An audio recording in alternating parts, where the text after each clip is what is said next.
വിവാഹം കഴിഞ്ഞാ ചിലപ്പോ കുട്ടികളെയും ജീവിത പങ്കാളിയെയായിരിക്കും ശത്രുക്കൾ ആക്രമിക്കുന്നത്. പക്ഷേ നല്ല ബന്ധമെന്ന നിന്റെ അച്ഛനമ്മയും കൈ കൊടുക്കില്ലേ? അവര് കൈ കൊടുത്താലും വിവാഹം കഴിക്കേണ്ട ഞാനല്ലേ. എനിക്ക് 100% ഇഷ്ടപ്പെടാത്ത ഒരു ബന്ധം ഞാൻ തെരഞ്ഞെടുക്കില്ല. വിവാഹം കഴിക്കുന്ന ആളെ പൂർണ്ണമായിട്ട് മനസ്സിലാക്കിയിട്ടേ ഞാൻ അയാളുടെ മുന്നിൽ താലി കെട്ടാനായിട്ട് ഇരുന്നു കൊടുക്കത്തുള്ളൂ. അപ്പോ അടുത്തറിയാവുന്ന ആളാണെങ്കിൽ ഓക്കെയാണ് അല്ലേ?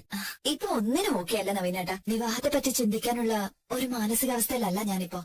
അല്ല, അവിടുത്തെ കാര്യം എന്തായി? അവിടെ തകൃതിയായിട്ട് കല്യാണാലോചന നടക്കല്ലേ? അന്തുവിന്റെ അതേ നിലപാട് തന്നെ എനിക്ക്. മനസ്സിനിണങ്ങിയ ഒരു പെൺകുട്ടിയെ കിട്ടാതെ ഞാൻ വിവാഹത്തെ പറ്റി ചിന്തിക്കുകയില്ല. അങ്ങനെ ആരോ ഉണ്ടെന്നല്ലേ പറഞ്ഞത്? പിന്നെ ആ കുട്ടിയുടെ പേരെന്ന് പറഞ്ഞൂടെ?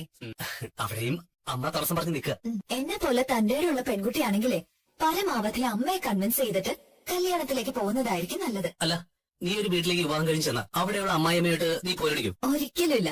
അമ്മായിയമ്മ എന്നെ സ്നേഹിക്കുന്ന ഒരാളാണെങ്കിൽ ഞാൻ ആ അമ്മയ്ക്ക് ഒരു സ്റ്റെപ്പ് താഴെ നിൽക്കൂ. അങ്ങനെയുള്ള പെൺകുട്ടികൾ ഒരുപാടുണ്ട്. പക്ഷെ അതെന്റെ അമ്മയ്ക്ക് മനസ്സിലാവുന്നില്ല. പിന്നെ എന്ത് ചെയ്യാന്? നവീനേട്ടന്റെ മുത്തശ്ശൻ ആദ്യം കൺവിൻസ് ചെയ്യിക്ക്. അത് കഴിഞ്ഞ പിന്നെ എല്ലാം എളുപ്പമാവും. കൂടാതെ നവീനേട്ടന്റെ അമ്മയെ ഉപദേശിക്കാനേ അനിയുടെ മുത്തശ്ശനൊക്കെ ഉണ്ടല്ലോ. അവരുടെ കേസ് ജയിച്ചതുണ്ടേ നവീനേട്ടന് വേണ്ടി അവർക്ക് എന്തും ചെയ്യും. ആ കുടുംബത്തിലുള്ള ഒരുത്തനെ ഈ ജോലി ഏൽപ്പിച്ചിട്ട് ഒന്നും നടന്നിട്ടില്ല. എന്തായാലും ഇവൾക്ക് എന്നോട് അകൽച്ചയൊന്നുമില്ല. അത് തന്നെ വലിയ കാര്യം. എന്തായിരിക്കും അവർ സംസാരിച്ചത്? ഇന്നത്തോടെ എന്റെ കള്ളക്കളി പൊളിഞ്ഞു കാണൂ. നവീൻ അവന്റെ മനസ്സിലുള്ളത് പറഞ്ഞു കഴിഞ്ഞാൽ രണ്ട് കാര്യങ്ങളാണ് സംഭവിക്കുക. ഒന്ന്, നവീൻ എന്നെ വിശ്വാസം ഇല്ലാതാവും. അതോടൊപ്പം ഇക്കാര്യം അറിഞ്ഞിട്ടും ഇത്ര നാളും പറയാതിരുന്ന കാരണം നന്ദു എന്നെ സംശയിക്കും. നന്ദുവിന്റെ വീട്ടുകാരും.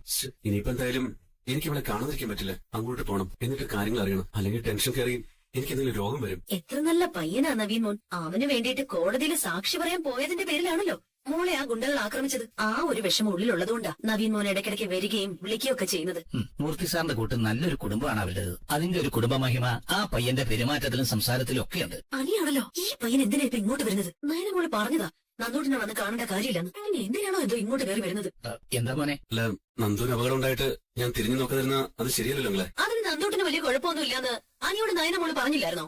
പറഞ്ഞു. എങ്കിലും അവളെന്റെ ബെസ്റ്റ് ഫ്രണ്ട് അല്ലേ. വിഘ്നേഷും രാകേഷും ഇടയ്ക്ക് മുറയ്ക്കും അവളെ ഒന്ന് കാണുന്നുണ്ട്. നവീനും അങ്ങനെ തന്നെയാണല്ലോ. നവീൻ മോൻ ഇപ്പോഴങ്ങോട്ട് പോയതേ ഉള്ളൂ. കണ്ടു. അവരിപ്പോ എത്രാമത്തെ തവണയാ ഇങ്ങോട്ട് വരുന്നത്. അപ്പൊ പിന്നെ ഞാൻ മാത്രം വരാതിരുന്ന നന്ദുവിന് വിഷമാവില്ലേ? നന്ദൂട്ടിന് അങ്ങനെ വിഷമമൊന്നുമില്ല. അതിന് അനി വന്നില്ലല്ലോ എന്ന് മോൾ ഇന്ന് വരെ പറഞ്ഞിട്ടുമില്ല. അത് പിന്നെ അനി കാണാൻ വന്ന സ്ഥിതിക്ക് കണ്ടു സംസാരിച്ചിട്ട് പോയിക്കോ. ഞങ്ങൾ മോനെ തള്ളിക്കളയാന്ന് ഒരിക്കലും കരുതരുത്. നിങ്ങൾ തമ്മിലുള്ള അടുപ്പത്തെ പറ്റി എല്ലാവർക്കും അറിയാം. ആ അടുപ്പം അപകടമാണെന്ന് അറിയാവുന്നതുകൊണ്ടാ നിങ്ങൾ തമ്മിൽ കാണരുതെന്ന് ഞങ്ങൾക്ക് ആഗ്രഹിക്കുന്നത്. ഒരാൾക്ക് അപകടം വരുമ്പോ ഇങ്ങനെയൊക്കെ ചിന്തിക്കണമെങ്കിലേ ചിന്തിച്ചേ പറ്റൂ അനി. ആ രീതിയിലാ മുൻപ് പല സംഭവങ്ങളും ഉണ്ടായത്. നന്ദൂട്ടിന് പേടിക്കേണ്ട കാര്യമൊന്നും ഞങ്ങൾക്കില്ല. അവളുടെ സ്വഭാവം ഞങ്ങൾക്ക് നന്നായിട്ട് അറിയാം. പക്ഷേ അനിയുമായിട്ട് അവൾക്ക് നല്ല അടുപ്പം ഉണ്ടായിപ്പോയി. ആ ബന്ധം ഒരിക്കലും നടക്കാൻ പാടില്ലാത്തൊരു ബന്ധവുമാണ്. ഞങ്ങൾ ഒരുപാട് തവണ പറഞ്ഞത് അനിയോട്, 2 മക്കൾക്ക് പിന്നാലെ ഇനി ഒരാളെ കൂടി അങ്ങോട്ട് വിടാൻ താല്പര്യമില്ലെന്ന്. അത് ശരിയാവില്ല. ഇപ്പൊ തന്നെ നയനയും ആദർശം നല്ല രീതിയിലാണ് ജീവിക്കുന്നത്. എന്നാൽ അതിന് അപവാദം ഉണ്ടാക്കുന്ന രീതിയിലാണ് അബിയുടെയും നവ്യയുടെയും ജീവിതം. സത്യം പറഞ്ഞ കയ്യാലപ്പുറത്തെ തേങ്ങ പോലെയാണ് നവ്യയുടെ ജീവിതം മുമ്പോട്ട് പോയിക്കൊണ്ടിരിക്കുന്നത്. ഏത് നിമിഷവും അത് പൊട്ടിപ്പോകാനുള്ള സാധ്യതയുണ്ട്. മോനറിയാലോ, അബിക്കൊപ്പം നവ്യ ജീവിക്കണമെന്ന് ഞങ്ങൾക്കിപ്പോ താല്പര്യമില്ല. പിന്നെ ഒരു കുഞ്ഞുണ്ടായത് പോലും അക്കാര്യത്തിൽ ഞങ്ങൾ കണക്കാക്കുന്നുമില്ല. പക്ഷേ അവരെ വേർപിരിക്കാൻ കഴിയാത്ത അവസ്ഥയായിപ്പോയി. അങ്ങനെയുള്ള ഒരു പ്രതിസന്ധിയിലൂടെ ഞങ്ങൾ കടന്നു പോകുമ്പോ ഇനി കൂടുതൽ ഞങ്ങളെ വിഷമിപ്പിക്കരുത്. എന്തായാലും അനി വന്നതല്ലേ, കേറി വാ. നന്ദൂട്ടാ, ആരാ വന്നെന്ന് നോക്ക്. വാ. എങ്ങനെയുണ്ടിപ്പോ? വലിയ കുഴപ്പമൊന്നുമില്ല. ദേ കണ്ടില്ലേ കാല്? ഇത്രയേ ഉള്ളൂ. അറിഞ്ഞപ്പോ എനിക്ക് വലിയ ഷോക്കായിരുന്നു. അയ്യോ, ഞങ്ങൾക്ക് അങ്ങനെ തന്നെയാ. പക്ഷെ ഇപ്പൊ ഷോക്കൊന്നുമില്ല, കുറഞ്ഞിട്ടുണ്ട്. അല്ല അമ്മ, എനിക്ക് കുടിക്കാൻ എന്തെങ്കിലും എടുക്ക. മോനെ, ജ്യൂസ് വേണോ അതോ മോര് വേണോ? എന്തായാലും മതി. പിന്നെ മോനെ, മോൻ അറിഞ്ഞായിരുന്നോ ഇവിടെ ഇന്നലെ രാത്രിയിലെ ആരോ മതിൽ ചാടി വന്നായിരുന്നു. വീടിനകത്തൊക്കെ കേറിയായിരുന്നു. പിന്നെ തലനാരിഴയ്ക്ക് അവൻ രക്ഷപ്പെട്ടത്. അതേപ്പറ്റി നയനേട്ടത്തി പറഞ്ഞായിരുന്നു. അത് കള്ളനൊന്നും ആയിരിക്കില്ല ആന്റി. ഇവർക്ക് ഒരുപാട് ശത്രുക്കളുണ്ടല്ലോ. അങ്ങനെയാ ഞങ്ങളും കരുതുന്നത്. എങ്കിലും ഞങ്ങൾക്ക് മറ്റു ചില സംശയങ്ങൾ ഇല്ലാതില്ല. അപ്പൊ മോനെ, ഞാനപ്പോ ജ്യൂസ് എടുത്തോണ്ട് വരാം. അതെ, പറയല്ലേ, അമ്മ പുറത്ത് നിൽക്കാം. അല്ലടി, ഈ നവീൻ ഇങ്ങോട്ട് വന്നിട്ട് പോന്നാണ്ടായിരുന്നല്ലോ. എന്തിനാ വന്നേ? വെറുതെ വന്നതാ. ഞാൻ ഇടയ്ക്ക് വിളിച്ചപ്പോ പറഞ്ഞിരുന്നു ഇപ്പൊ നവീനേട്ടന്റെ വിളിയൊക്കെ കുറവാണ്. അതുകൊണ്ടായിരിക്കും വന്നത്. അല്ല, നിനക്ക് എത്ര നാള് ഇങ്ങനെ കിടക്കേണ്ടി വരും? ഒരു 2 ആഴ്ച മാക്സിമം. കാലനങ്ങി കഴിഞ്ഞാൽ പെട്ടെന്ന് നീര് വരും. നിന്നെ കാണാത്തോണ്ട് ആകെ ഒരു സുഖം തോന്നില്ല. അന്ന് വന്നപ്പോ കണ്ടായിരുന്നല്ലോ. അമ്മ പറഞ്ഞത് കേട്ടില്ലേ? എന്നെ സംശയം ഉണ്ടല്ലേ? പിന്നെ സംശയം കാണാതിരിക്കോ? ഇനിയിപ്പോ നമ്മൾ അതേപറ്റി സംസാരിച്ചിട്ട് നീയാണ് പ്രതി എന്ന് ക്ലിയർ ആക്കി കൊടുക്കണ്ട. അതിനുശേഷം അമ്മ ഇപ്പൊ എനിക്കൊപ്പം കിടക്കുന്നത്. എടീ, നിന്റെ വണ്ടി ഇടിച്ചമാരെ ഞാനും വിഘ്നേഷും രാകേഷും കൂടെ തല്ലിയൊതുക്കിയ കാര്യം നിന്നോട് പറഞ്ഞായിരുന്നല്ലോ. ആമാരെ ഞങ്ങൾ പഞ്ഞിക്കിട്ടും. എന്നാലും എന്തൊക്കെയാണ് നീ ചെയ്യുന്നത്? പിന്നെ നിന്നെ ആരെങ്കിലും ഈ പരുവത്തിലാക്കിയാ എനിക്കത് സഹിക്കാൻ പറ്റും? അനി, എന്താ ഇത്? ഇതിനാണ് നീ വരുന്നത്? ഇതിനും കൂടിയാ. മിക്കവാറും നീ എന്റെ അച്ഛന്റെ അമ്മയുടെയും കയ്യിൽ നിന്ന് തല്ലും കൊണ്ടോണ്ടേ പോവും. ദേ, ഇപ്പൊ തന്നെ കണ്ടില്ലേ, അമ്മയ്ക്ക് നിന്നോട് വലിയ റെസ്പെക്ട് ഒന്നുമില്ല. അവർക്കൊക്കെ നിന്നെ വലിയ ഇഷ്ടമാ. പക്ഷെ എന്നെ കാണാൻ വരുന്ന നിന്നോട് അവർക്ക് വലിയ മതിപ്പൊന്നുമില്ല. എത്ര മതിപ്പില്ലെങ്കിലും ശരി, എനിക്ക് വന്നേ പറ്റൂ. ദേ, അമ്മ ഇപ്പൊ ജ്യൂസുമായിട്ട് വരും. അതും കുടിച്ചിട്ടേ വേഗം പോവാൻ നോക്ക്. എന്ത് ചെയ്യാൻ? സ്നേഹിക്കുന്ന പെണ്ണിന്റെ അടുത്ത് ഒരു 10-15 മിനിറ്റ് ഇരിക്കാൻ പോലും പറ്റാത്ത അവസ്ഥയായി പോയില്ലേ? ആ മോൾക്ക് ഇടയ്ക്കിടയ്ക്ക് കുടിക്കാനായിട്ടേ ഇവിടെ ജ്യൂസ് ഉണ്ടാക്കി ഫ്രിഡ്ജിൽ വെച്ചിട്ടുണ്ടായിരുന്നു. നല്ല തണുപ്പുണ്ട്, കുഴപ്പമൊന്നുമില്ലല്ലോ. അവന് തണുപ്പ് വലിയ ഇഷ്ടം അമ്മേ. മോൻ കുടിക്കേ. ഇപ്പൊ ചേട്ടൻ വലിയ ഉത്തരവാദിത്തങ്ങളൊക്കെ ആണല്ലോ അനിയനെ ഏൽപ്പിച്ചിരിക്കുന്നത്. അപ്പൊ ജോലി തിരക്കൊക്കെ കാണുമല്ലോ അല്ലേ? അതിനിടയ്ക്ക് ഇങ്ങനെ വരാനുള്ള സമയമൊക്കെ കിട്ടുമോ? ഇന്ന് തിരക്ക് കുറവായിരുന്നു. അപ്പൊ പിന്നെ അരിമോനെ നന്ദൂട്ടിനെ കണ്ട് സംസാരിക്കേണ്ട കാര്യങ്ങളൊക്കെ സംസാരിച്ചു കഴിഞ്ഞില്ലേ? എന്നാ പിന്നെ മോവാ, അവള് കുറച്ചു നേരം കിടക്കട്ടെ, നമുക്ക് പുറത്തിരുന്ന് സംസാരിക്കാം. നീ റെസ്റ്റ് എടുത്തോ. ആഹാ, നീ രാവിലെ അടുക്കള കയറിയോ? ആദർശ ജയിലിലായതുകൊണ്ട് ഏട്ടത്തിക്ക് വലിയ വിഷമമായിരിക്കുമല്ലോ. അതുകൊണ്ട് പിന്നെ ഏട്ടത്തെ ബുദ്ധിമുട്ടിപ്പിക്കണ്ടെന്ന് കരുതി. എനിക്ക് ഒരു ബുദ്ധിമുട്ടുമില്ല ഫുഡ് ഉണ്ടാക്കാൻ. പക്ഷേ ഇനി അത് നീ തന്നെ ഉണ്ടാക്കിയേ പറ്റൂ. പിന്നെ അടുക്കള പണിയും ഈ വീട്ടിലെ സകല ജോലിയും നീ തന്നെ ചെയ്യണം. കാരണം ഇന്നൊരു പെൺകുട്ടി നരകയാതന അനുഭവിക്കുന്നുണ്ടെങ്കിൽ അതിന്റെ കാരണക്കാരൻ നീ വളർത്തിയ നിന്റെ മകൻ തന്നെയാ. അതുകൊണ്ട് അവനേക്കാളും ശിക്ഷ കിട്ടേണ്ടത് നിനക്ക് തന്നെയാ. അയ്യോ പറയേട്ടത്തി, നവ്യ എങ്ങാനും കേട്ടാ അറിയാലോ, എല്ലാം തകരും. എന്തോന്ന് തകരാനാ? അവൾ അറിഞ്ഞാൽ നിന്റെ മോനെ അങ്ങ് കൊല്ലുമായിരിക്കും. ചിലപ്പോ നിന്നെ കൊല്ലും. അത് കഴിഞ്ഞിട്ട് അവള് ജയിലിൽ പോകുമല്ലോ എന്ന് കരുതിയാ ഞങ്ങളാരൊന്നും പറയാതിരിക്കുന്നത്. എന്ത് ചെയ്യാനാ ഏട്ടത്തി? ദുഷ്ടനായ ഒരുത്തനെയാണ് എനിക്ക് മോനായിട്ട് തന്നത്. ദുഷ്ടരായിട്ടല്ല, നമ്മുടെ മക്കള് ജനിക്കുന്നതും വളരുന്നതും ഒക്കെ അവരെ നമ്മളാ വളർത്തി ഇല്ലാതാക്കുന്നത്. നീ എങ്ങനെയായി വീട്ടിൽ വന്നു കയറിയെന്ന് ഒരു ബോധമെങ്കിലും നിനക്ക് വേണ്ടേ? അച്ഛനും അമ്മയും അത്രമാത്രം നന്മയുള്ളവരായതുകൊണ്ടാ നിനക്ക് സ്വന്തം മക്കളെക്കാളും സ്നേഹവും സ്വാതന്ത്ര്യവും ഈ വീടിനകത്ത് നൽകിയത്. എന്നിട്ട് എപ്പോഴെങ്കിലും ജലജെ നീ അതിനെപ്പറ്റി ഒന്ന് ചിന്തിച്ചിട്ടുണ്ടോ? അല്ല, ഇടയ്ക്കിടയ്ക്ക് നീ പറയുന്നുണ്ട് നീയും നിന്റെ മക്കളും പുറമ്പോക്കാണെന്ന്. എന്നാ ഈ വീട്ടിലെ കാരണവന്മാരാരും നിന്നെ നിന്റെ മക്കളെ അങ്ങനെ കണ്ടിട്ടില്ല. പക്ഷേ അനാഥയാണെന്നൊരു ബോധം മനസ്സിൽ കിടക്കുന്നതുകൊണ്ട് നീ എല്ലാത്തിനെയും അങ്ങനെ കൂട്ടി വായിക്കുക.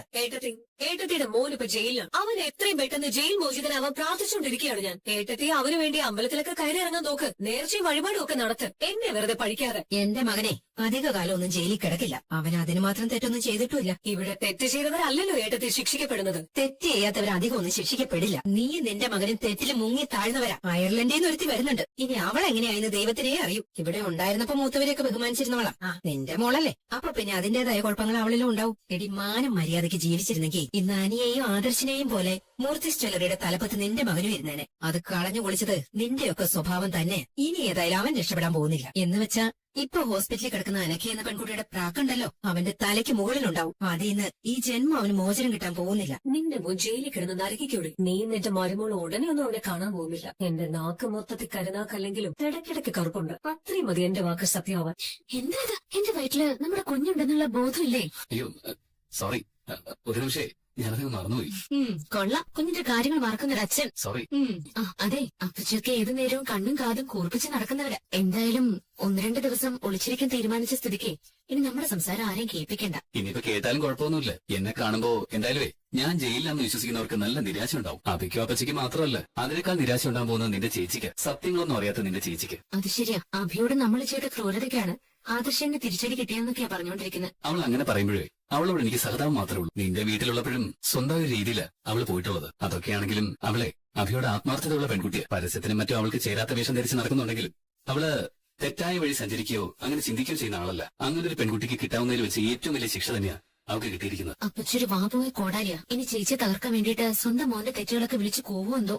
അങ്ങനെ കൂവിക്കഴിഞ്ഞാൽ അവർക്ക് തന്നെ പ്രശ്നം അറിയാം. നവ്യ സത്യങ്ങൾ മനസ്സിലാക്കിയിട്ട് അവിടെ സീൻ ക്രിയേറ്റ് ചെയ്താല് ഉറപ്പായിട്ടും അത് ഈ വീട്ടിൽ നിന്ന് പുറത്താവും. അനഘയുടെ സംഭവം അറിഞ്ഞപ്പോ തന്നെ അത് വേണമെന്നാ പറഞ്ഞത്. പിന്നെ നിന്റെ ചേച്ചിയെ കുറിച്ച് ആലോചിച്ചിട്ട് മാത്രമാ കടുത്ത തീരുമാനമൊന്നും എടുക്കാത്തത്. എന്നോട് അഭിക്ക് തീർത്താ പകയുണ്ട്. എന്നോട് മാത്രമല്ല, ഈ കുടുംബത്തോടും അനിയോടും ഒക്കെയുണ്ട്. അതുകൊണ്ട് എന്നെ ജയിലിൽ കിടത്താൻ വേണ്ടിയിട്ട് അവൻ ശത്രുപക്ഷത്ത് ചേർന്നൊന്നും അറിയില്ല. ഗൾഫിലുള്ള ആരെങ്കിലുമായിട്ട് അവന് കമ്മ്യൂണിക്കേഷൻ ഉണ്ടോന്ന് സംശയിക്കേണ്ടിയിരിക്കുന്നു. ഇപ്പോഴവന് പ്രത്യേകിച്ച് ജോലിയൊന്നും ഇല്ലല്ലോ. അതുകൊണ്ട് ഓരോന്ന് ചിന്തിക്കാനും ഓരോരുത്തരുമായിട്ട് ബന്ധപ്പെടാനും ഒക്കെ ഇഷ്ടംപോലെ സമയമുണ്ട്. അങ്ങനെ വീട്ടിനകത്ത് എന്നൊരു വിഷയത്തുണ്ടായ അതിനെ എടുത്തു കളഞ്ഞേ പറ്റൂ. അവനിപ്പോ ഒന്നും ചെയ്യാനും പറ്റാത്ത അവസ്ഥയായിക്കും. അതെ, എനിക്ക് പൂജമുറിയിൽ കയറേണ്ടതായിരുന്നു ആദർശേട്ടൻ. അതെ, ഇനി വേണ്ട. എപ്പോഴും ദൈവത്തെ ശല്യം ചെയ്യുന്നത് ശരിയല്ല. അങ്ങനെയൊന്നും പറയല്ലേ. ദൈവത്തെ ഏതു നേരം ശല്യം ചെയ്തോണ്ട് കാര്യങ്ങളെല്ലാം നമുക്ക് അനുകൂലമായിട്ട് വരുന്നത്. എന്നാലേ ഇന്നത്തെ ദിവസം ദൈവത്തിനൊരു വിശ്രമം കൊടുക്കാം.